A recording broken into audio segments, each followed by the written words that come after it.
Senior officer grade 19 के अजीज़ुर्रहमान तिनियों जो कि गुलबर टाउन में तैनात हुए थे, लेकिन फिर लोकल गवर्नमेंट की तरफ से एक और ऑर्डर आ गया। फिर एक जो म्यूनसिपल कमिश्नर थे जिनको हटाया था, उन्होंने एक अदालत से रुजू किया और स्टे ले लिया। लेकिन समात पे समात हो रही है।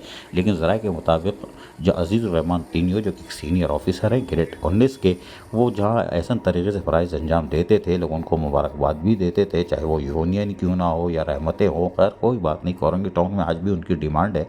लेकिन अजीज़ुर्रहमान तिनियों फ़िलहाल वेटिंग ऑफ पोस्टिंग पे हैं, इसलिए कि वो अब्दुल हमीद सुहाग ने जो ग्रेड 17 के ऑफिसर हैं, उन्होंने स्टे ले लिया है। लेकिन लोकल गवर्नमेंट ने कैसे अभी तक अमल दरामद नहीं किया वो अलग है, लेकिन अदालत में केस है, इसलिए शायद लोकल गवर्नमेंट खामोश है। लेकिन 26 सितंबर को समात होगी।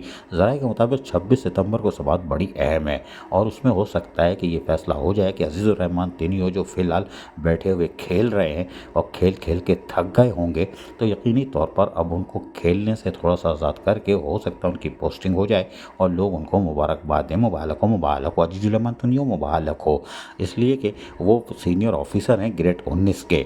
और अदालत भी यही कहती है ग्रेड 19 वाला रहेगा, 17 नहीं। अजीज़ आरिफ, KBS बल्दियाती न्यूज़, कराची।